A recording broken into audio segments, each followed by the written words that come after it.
राज्यात जी कायदा सुव्यवस्था शांतता प्रस्थापित झाली पाहिजे, हे पुरोगामी आपलं राज्य आहे। या राज्यामध्ये सर्व जाती धर्माचे लोक गुण्यागोविंदाने राहत आहेत आणि कायदा आणि सुव्यवस्था शांतता प्रस्थापित राहिली पाहिजे, हे आपल्या सगळ्यांच्या दृष्टीने राज्याच्या दृष्टीने हिताचं आहे। आणि त्या दृष्टीने हे जे काही आंदोलन आणि आरक्षण या बाबतीमध्ये सर्व पक्षीय बैठक झाल्यानंतर मी आणि उपमुख्यमंत्री देवेंद्र फडणवीसजी, उपमुख्यमंत्री अजितदादा पवार आपल्याशी देखील आम्ही चर्चा करायला आलो। चर्चा करायच्या पूर्वी किंबहुना त्या दरम्यान आम्ही बोलतच येत होतो, परंतु त्यामध्ये जी चर्चा ज्या मुद्द्यावर झाली आणि जी अतिशय पॉझिटिव्ह आणि सकारात्मक आणि प्रॅक्टिकल मुद्द्यांवर चर्चा झालेली, आपण त्या मुद्द्यावरच बोलूया आणि आज कुठलेही पॉलिटिकल प्रश्न उत्तर नको, अशा प्रकारचं आमचं चर्चा चालू होती, बोलणं चालू होतं। म्हणजे काय तर मराठा समाजाच्या बाबतीमध्ये, आरक्षणाच्या बाबतीत आणि मनोज जरांगे पाटील यांच्या उपोषणाच्या बाबतीत जे चर्चा घडली सभागृहामध्ये, सह्याद्रीमध्ये, तेवढं आपण बोलूया आणि निघूया। कुठलाही राजकीय भाष्य, राजकीय प्रश्नोत्तर आज नको, अशा प्रकारची चर्चा आमची त्या दिवशी होती। परंतु आज जे काही सोशल मीडियाच्या माध्यमातून, आपल्या मीडियाच्या माध्यमातून काही जे लोक त्या शब्दाचं पुढचं मागचं शब्द काढून नेमकं जेवढा मतितार्थ त्याच्यामधला, म्हणजे त्याच्यातला लोकांच्या मध्ये संभ्रम निर्माण होईल, मराठा समाजामध्ये एक संभ्रमाचं वातावरण होईल की सरकार आपल्या मराठा समाजाच्या आरक्षणाच्या बाबतीमध्ये किती गंभीर आहे, हे बघा, हे दाखवण्याचा प्रयत्न जे विघ्न संतोषी लोक आहेत, ज्यांना मराठा समाजाचं आरक्षणच्या बाबतीमध्ये किती संवेदना आहे, हे या माध्यमातून पुढे आलेलं आहे। मी तर एवढंच सांगेन की जेव्हा मराठा समाजाला आरक्षण देवेंद्र फडणवीस साहेबांच्या मुख्यमंत्री काळात दिलं, त्यांच्यासोबत मी मंत्री होतो आणि दिलेलं आरक्षण हायकोर्टाने देखील कन्फर्म केलं होतं। दुर्दैवाने सुप्रीम कोर्टामध्ये ते टिकू शकलं नाही। कुणाचं अपयश, कुणाच्यामुळे आज मी ते इथे बोलू इच्छित नाही, परंतु संपूर्ण आरक्षण जे रद्द झालेलं मिळालं पाहिजे, या भूमिकेतून सरकारची भूमिका स्पष्टपणे त्या बैठकीत मांडली गेली।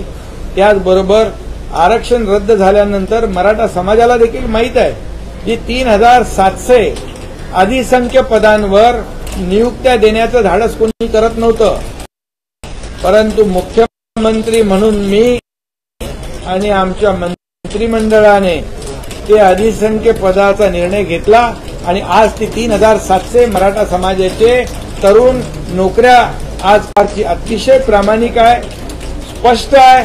म्हणून तर त्या दिवशी सर्व पक्षीय लोकांना आपण बैठकीला बोलवलं, त्याच्यामध्ये काही तज्ज्ञ लोक होते आणि या बाबतीमध्ये जे तज्ज्ञ लोक आहेत त्यांच्याबरोबर देखील एकीकडे बैठका होत आहेत, एकीकडे सुप्रीम कोर्टामध्ये क्युरेटिव्ह पिटिशन जी दाखल आहे त्याच्यावर देखील आपल्याला काय स्ट्रॅटेजी करायची त्यावर आपलं स्ट्रॅटेजी ठरते आहे।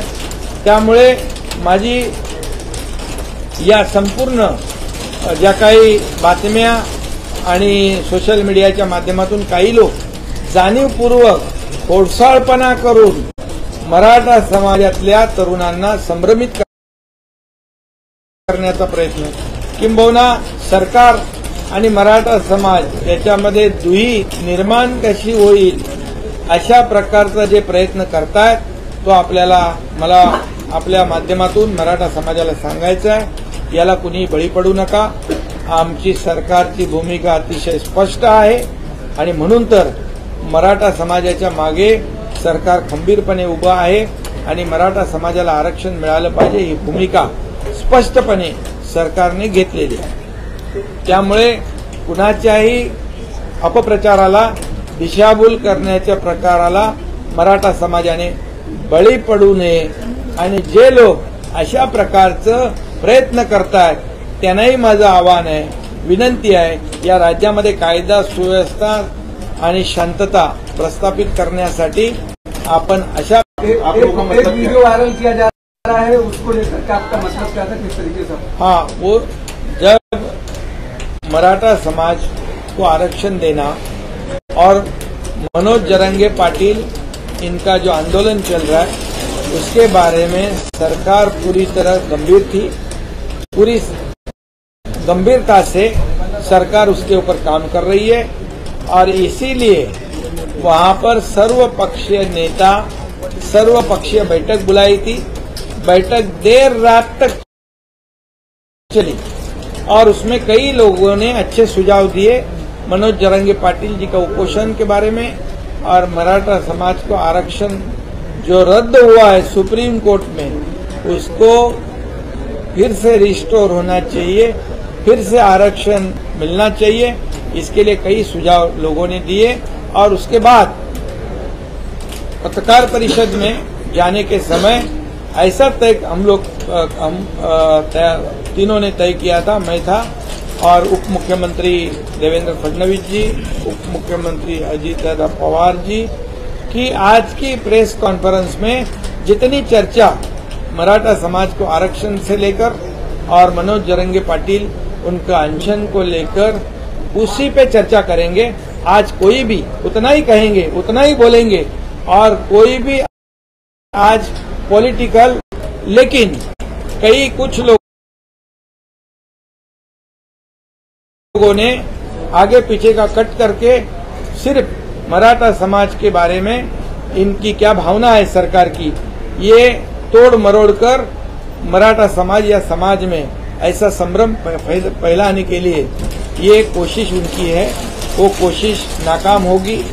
क्योंकि मराठा समाज और ये महाराष्ट्र की जनता जानती है ये सरकार संवेदनशील है। मराठा समाज के आरक्षण को लेकर उनको मराठा समाज को आरक्षण मिलना चाहिए, भूमिका सरकार की है। इसीलिए जब आरक्षण सुप्रीम कोर्ट में रद्द हुआ था तब 3700 जो युवा है, जो नौकरी जिनको सिलेक्शन हुआ था लेकिन अपॉइंटमेंट नहीं दी थी, उनको अपॉइंटमेंट देने का काम सरकार ने किया। यह देवेंद्र फडणवीस जी जब मुख्यमंत्री थे, अगर सरकार की भावना नहीं होती तो उनको आरक्षण देवेंद्र फडणवीस जी के कार्यकाल में दिया।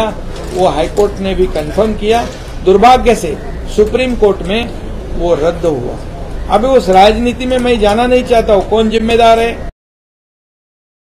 किसका फेल्यूर है, लेकिन ये सब लोग जानते हैं। और इसीलिए जो तोड़ मरोड़ कर जो स्टेटमेंट सोशल मीडिया पे और आपके माध्यम से मराठा समाज और मराठा युवा नेता और मराठा संघर्ष समिति, ये इनके और सरकार के बीच में कोई जो फैलाने की संभ्रम पैदा करने का काम या कोशिश जो कर रहे हैं, ये ऐसे जब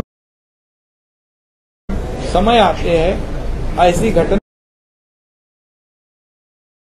होती है, तब सभी लोगों को विश्वास में लेने का काम सरकार ने किया हुआ है। और जो ऐसी कोशिश कर रहे हैं जो अपप्रचार करने की, तो उनको भी मेरा आह्वान है, उनको भी मेरी विनती है कि ये मराठा समाज के बारे में ऐसी वैसी तोड़ मरोड़ कर कोई स्टेटमेंट जो आप न फैलाए, ताकि लोगों में संभ्रम पैदा हो। इसलिए फिर एक बार मैं कहूंगा, मराठा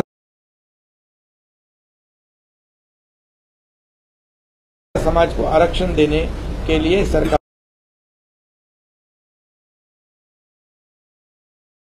मिलना चाहिए, इसलिए सरकार पूरी तरह गंभीरता से काम कर रही है। क्यूरेटिव पिटीशन के बारे में भी वहां पर भी उस लेवल पे भी काम शुरू है। पैरेलली जो दूसरा, जब पहले मराठा आरक्षण दिया था, वो डेडिकेटेड कमीशन के माध्यम से उस पे भी काम शुरू है। और निश्चित रूप से मुझे यकीन है कि मराठा समाज का खोया हुआ जो रिजर्वेशन है वो देने का काम सरकार पूरी तरह उसकी कोशिश कर रहा है। तिथे जाणार आहे, त्याच्याशी चर्चा सगळी सविस्तर झाल्यानंतर पुढचा निर्णय घेईन।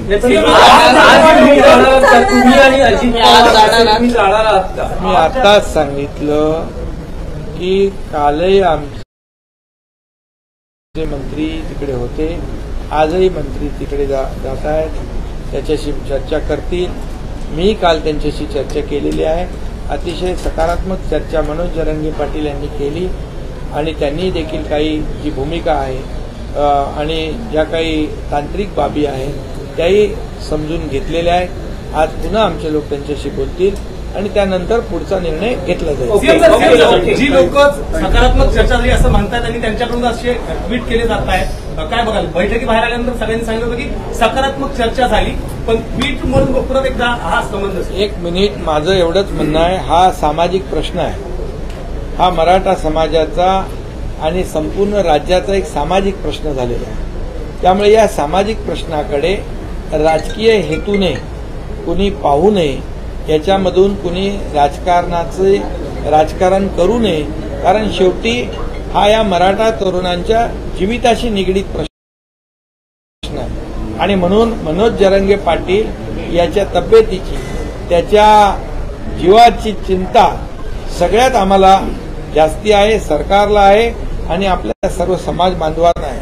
आणि म्हणूनच उशिरापर्यंत संपूर्ण सरकार आणि इतर सर्व पक्षीय यांची बैठक देखील पहिल्यांदा आपण घेतली आतापर्यंतच्या इतिहासामध्ये। त्यामुळे पूर्णपणे जे आपण त्या दिवशी असंही ठरलं, जे बैठकीमध्ये मुद्दे आपण चर्चा केली तेच मुद्दे, तशाच प्रकारचे मुद्दे, विरोधाभासाचे मुद्दे असता कामा नये, कारण सगळ्यांनी त्या बैठकीमध्ये सकारात्मक भूमिका घेतली। त्यामुळे माझी सगळ्यांना विनंती आहे की ट्विट असेल किंवा आपलं स्टेटमेंट असेल, हे त्याच्यामुळे समाजामध्ये तेढ निर्माण होईल, अशा प्रकारचं काम कुणीही करू नये। या राज्यामध्ये शांतता प्रस्थापित